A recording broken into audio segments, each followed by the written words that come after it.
بسم الله الرحمن الرحيم يا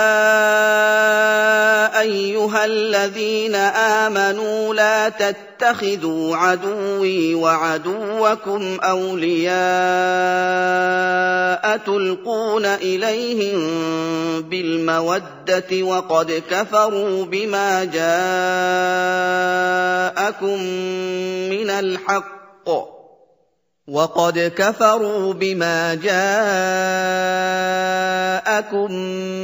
الحق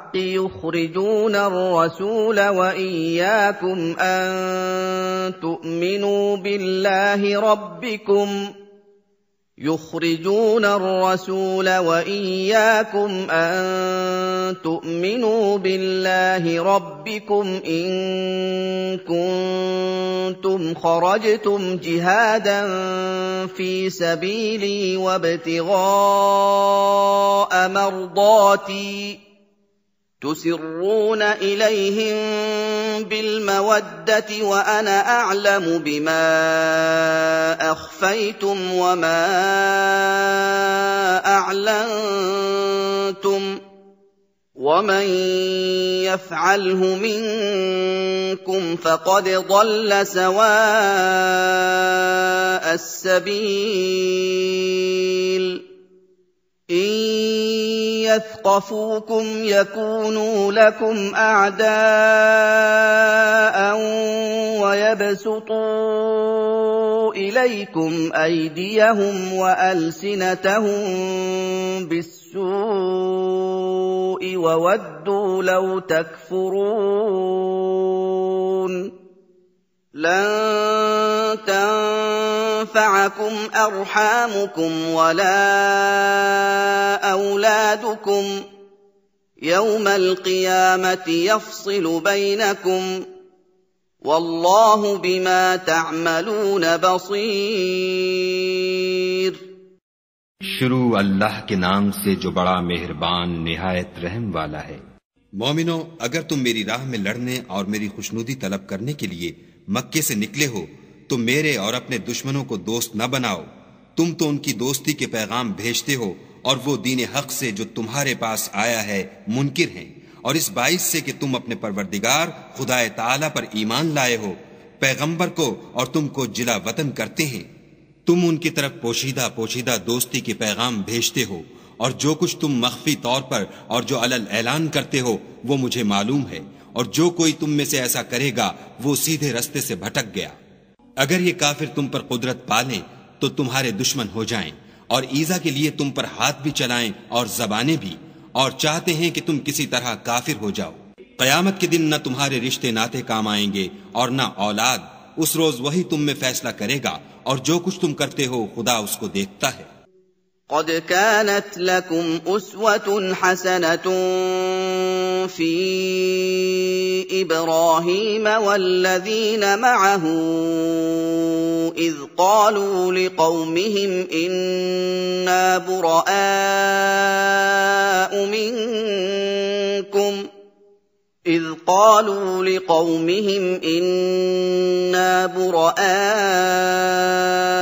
منكم ومما تعبدون من دون الله كفرنا بكم وبدا بيننا وبينكم العداوة والبغضاء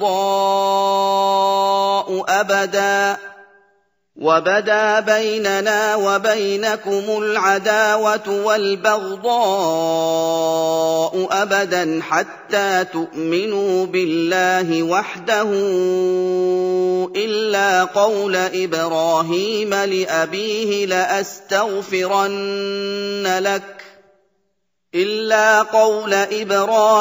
لأبيه لأستغفرن لك وما أملك لك من الله من شيء ربنا عليك توكلنا وإليك أنبنا وإليك المصير ربنا لا تجعلنا فتنة للذين كفروا واغفر لنا ربنا إنك أنت अन्तल अज़ीज़ुल हकीम। तुम्हें इब्राहिम और उनके रुफका की नेक चाल चलनी जरूर है जब उन्होंने अपनी कौम के लोगों से कहा कि हम तुमसे और उन बुतों से जिनको तुम खुदा के सिवा पूजते हो बेताल्लुक हैं और तुम्हारे माबूदों के कभी कायल नहीं हो सकते, और जब तक तुम खुदाए वाहिद पर ईमान न लाओ हम में तुम में हमेशा खुल्लम खुल्ला अदावत और दुश्मनी रहेगी। हाँ, इब्राहिम ने अपने बाप से ये जरूर कहा कि मैं आपके लिए मगफिरत मांगूंगा और मैं खुदा के सामने आपके बारे में किसी चीज का कुछ इख्तियार नहीं रखता। ऐ हमारे परवरदिगार, तुझी पर हमारा भरोसा है और तेरी ही तरफ हम रुजू करते हैं और तेरे ही हुजूर में हमें लौट कर आना है। ऐ हमारे परवरदिगार, हमको काफिरों के हाथ से अजाब न दिलाना, और ऐ परवरदिगार हमारे हमें माफ फरमा, बेशक तू गालिब हिकमत वाला है। लक़द कान लकुम फ़ीहिम उस्वतुन हसनतुन लिमन कान यर्जुल्लाह वल यौमल आखिर वमन यतवल्ल फ़इन्नल्लाह हुवल गनियुल हमीद। असल्लाहु अन यजअल बैनकुम व बैनल्लज़ीन आदैतुम मिनहुम मवद्दह वल्लाहु क़दीर वल्लाहु गफूरुर रहीम। ला यन्हाकुमुल्लाहु अनिल्लज़ीन लम युक़ातिलूकुम फ़िद्दीन वलम युख़रिजूकुम मिन दियारिकुम अन तबर्रूहुम वतुक़सितू इलैहिम इन्नल्लाह युहिब्बुल मुक़सितीन। इन्नमा यन्हाकुमुल्लाहु अनिल्लज़ीन क़ातलूकुम फ़िद्दीन वअख़रजूकुम मिन दियारिकुम वज़ाहरू अला इख़राजिकुम अन तवल्लौहुम वमन यतवल्लहुम फ़उलाइक हुमुज़ ज़ालिमून। तुम मुसलमानों को यानी जो कोई खुदा के सामने जाने और रोज़े आखिरत के आने की उम्मीद रखता हो उसे उन लोगों की नेक चाल चलनी जरूर है, और जो रूगर्दानी करे तो खुदा भी बेपरवाह और सजावार हम्द सना है। अजब नहीं कि खुदा तुम में और उन लोगों में जिनसे तुम दुश्मनी रखते हो दोस्ती पैदा कर दे, और खुदा कादिर है और खुदा बख्शने वाला मेहरबान है। जिन लोगों ने तुमसे दीन के बारे में जंग नहीं की और न तुमको तुम्हारे घरों से निकाला, उनके साथ भलाई और इंसाफ का सलूक करने से खुदा तुमको मना नहीं करता। खुदा तो इंसाफ करने वालों को दोस्त रखता है। खुदा उन्हीं लोगों के साथ तुमको दोस्ती करने से मना करता है जिन्होंने तुमसे दीन के बारे में लड़ाई की और तुमको तुम्हारे घरों से निकाला और तुम्हारे निकालने में औरों की मदद की, तो जो लोग ऐसों से दोस्ती करेंगे वही जालिम है। या अय्युहल्लज़ीन आमनू इज़ा जाअकुमुल मुअमिनातु मुहाजिरातिन फम्तहिनूहुन्न अल्लाहु अअलमु बिईमानिहिन्न फ़इन अलिमतुमूहुन्न मुअमिनात फला तर्जिऊहुन्न इलल कुफ़्फ़ार ला हुन्न हिल्लुन लहुम वला हुम यहिल्लून लहुन्न वआतूहुम मा अनफ़क़ू वला जुनाह अलैकुम अन तंकिहूहुन्न इज़ा आतैतुमूहुन्न उजूरहुन्न वला तुमसिकू बिइसमिल कवाफिर वस्अलू मा अनफ़क़्तुम वलयस्अलू मा अनफ़क़ू ذلكم حكم الله يحكم بينكم والله عليم حكيم।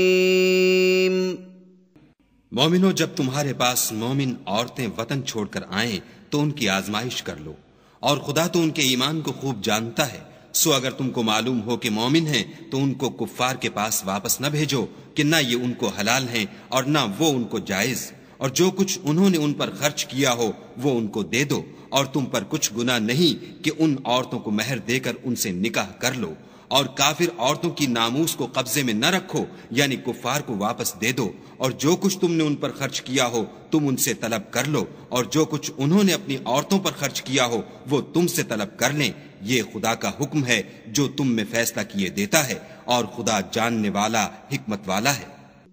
وَإِن فَاتَكُمْ شَيْءٌ مِّنْ أَزْوَاجِكُمْ إِلَى الْكُفَّارِ فَعَاقَبْتُمْ فَآتُوا الَّذِينَ ذَهَبَتْ أَزْوَاجُهُم مِّثْلَ مَا أَنفَقُوا ۚ وَاتَّقُوا اللَّهَ الَّذِي أَنتُم بِهِ مُؤْمِنُونَ. يَا أَيُّهَا النَّبِيُّ إِذَا جَاءَكَ الْمُؤْمِنَاتُ يُبَايِعْنَكَ عَلَىٰ أَلَّا يُشْرِكْنَ بِاللَّهِ شَيْئًا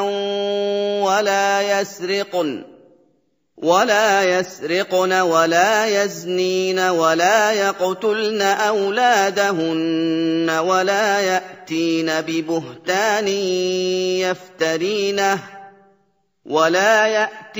ببهتان